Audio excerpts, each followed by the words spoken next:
Hello everyone. स्वागत है आप सभी का आज के इस क्लास में। आज जो है हम इंडियन म्यूज़िक के बारे में पढ़ेंगे। तो इंडियन म्यूज़िक को हम समझते हैं कि किस प्रकार जो है हम इसको पढ़ने वाले हैं। तो इंडियन म्यूज़िक के बारे में यदि हम देखें तो सबसे पहले इसका ट्रेस हमें मिलता है सामवेद से, जो कि एक उसका उपवेद है गंधर्व वेद। और गंधर्व वेद से हमें जो है ये जानकारी मिलती है। सबसे पहला जो एविडेंस मिलता है वो नारद से मिलता है हमें, कि नारद ने सबसे पहले म्यूजिक को सुनी, ये कहा जाता है। और उन्हें जो है एक गॉड से मैसेज था जिसे उन्होंने रिसीव किया और उस मैसेज का जवाब दिया। तो नारद ने सबसे पहले जो है उस म्यूजिक को सुनी थे। टुम्बेरो जो थे इनको फर्स्ट म्यूजिशियन माना जाता है। और साउंड ही, ये कहा जाता है कि साउंड ही सृष्टि के क्रिएशन का कारण था।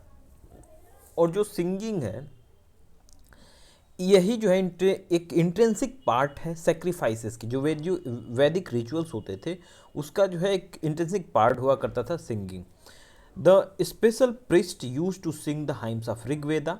ऋग्वेदा के हाइम्स को जो है ये लोग पढ़ते थे और हाइम्स ही जो है ये लोग गाते थे, और वहीं से जो है सामवेद कॉन्स्टिट्यूट हुआ। अगर हम साइंस देखें म्यूजिक का तो गंधर्व वेद से मिलता है। इसी को जो है साइंस ऑफ म्यूजिक कहा जाता है गंधर्व वेद को।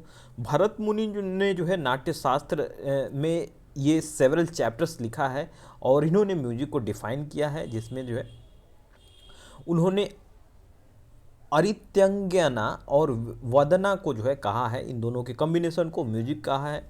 पिलर्स देखें इंडियन म्यूजिक के तो 3 पिलर्स होते हैं इंडियन म्यूजिक के, स्वर, राग और ताल। ये 3 पिलर्स होते हैं। और जनरल सेंस में हम देखें तो स्वर मीन्स टोन होता है या फिर पिच होता है। और इसी से जो है हमारी एक जो है साउंड जो निकलती है उसका एक बेसिस बनता है स्वर से। और स्वर देखें तो 7 तरह के स्वर होते हैं। और इन स्वर को यदि हम समझें तो इसको जो है हम पढ़ें तो सदजा, जिसको सा कहते हैं, ऋषभा सुपरटोनिक ये होता है और रे इसको कहते हैं, गंधारा मेडिएंट होता है, गा कहते हैं इसको, माध्यमा जो है सब डोमिनेंट होता है, मा कहते हैं इसको, पंचमा जो है डोमिनेंट होता है और पा कहते हैं इसको, धैवत जो है ये सब मॉडेंट होता है, धा कहते हैं इसको, निषध जो है ये सब टोनिक होता है, नी कहते हैं। और इस तरह से ये सातों मिलकर जो है सरंगम कहलाते हैं, सरगम भी कहते हैं इसको। और सारे गामा पा धा नी जो है ये 7 मिलकर एब्रिवेशन एक बनाते हैं। और ये इन्हीं को जो है गाया जाता है, म्यूजिक में यूज किया जाता है।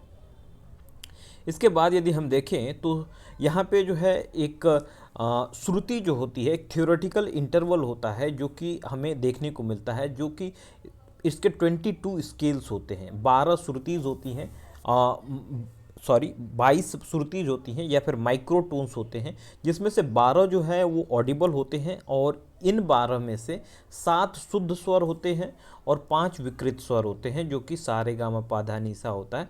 उसमें शुद्ध स्वर और जो है कुछ विकृत स्वर हमें देखने को मिलते हैं। राग के बारे में देखें तो ये मेलोडी का जो है एक बेसिस होता है और एक कॉम्बिनेशन जो टोन और स्वर का मिलता है या फिर नोट्स का मिलता है, तो एक ब्यूटीफुल जो है हमें इल्यूमिनेटिंग ग्रेस प्लीज़ करता है, पीपल को प्लीज़ करता है, खुश करता है, उसी को हम राग कहते हैं। और राग में जो है मिनिमम 5 नोट्स होते हैं।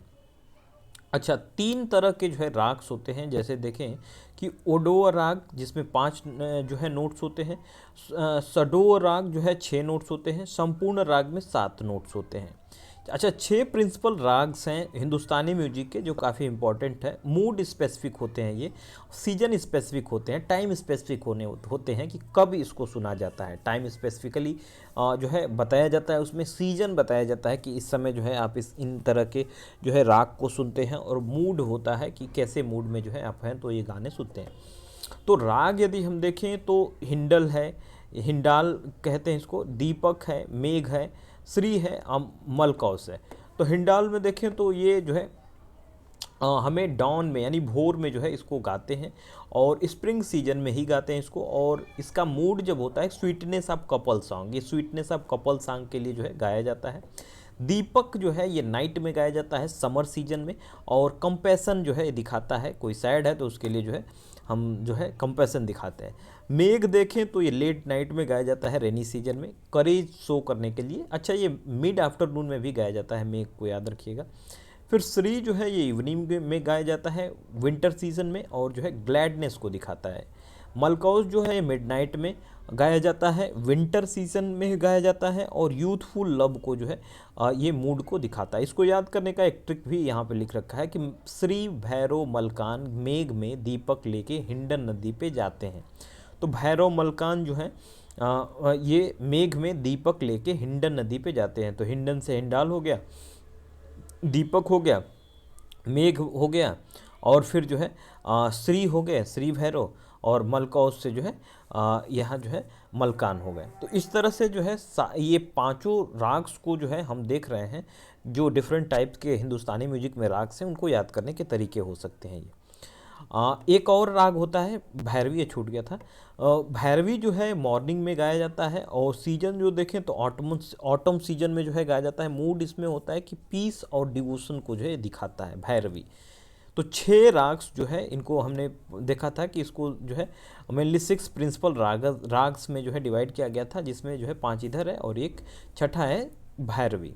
ताल को देखें तो ये बेसिस होता है रिदम का, और एक टाइम्ड रिदम जो है दिखाता है ताल को, एक अरेंजमेंट बीट का जो है एक साइक्लिकल मैनर में हम ताल को सुनते हैं।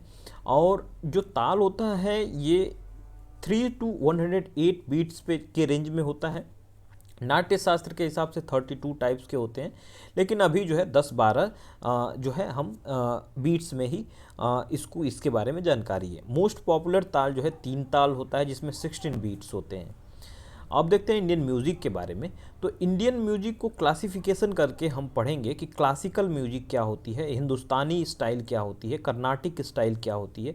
फोक म्यूजिक को पढ़ेंगे जो लोकल म्यूज़िक है, और कुछ अदर क्लासिफिकेशन जो फोक के हैं, जैसे कि सुगम संगीत है, या फिर वह रविंद्र संगीत है, हवेली संगीत है, गण संगीत है।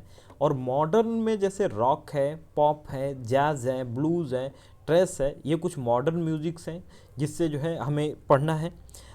यदि हम ये क्लासिफिकेशन देख लें हिंदुस्तानी और कर्नाटिक के, तो इन्फ्लुएंसेस देखें तो हिंदुस्तानी म्यूजिक में अरब, पर्शियन और अफ़गान का इन्फ्लुएंस हमें मिलता है। कर्नाटिक में टोटली इंडिजीनियस होता है।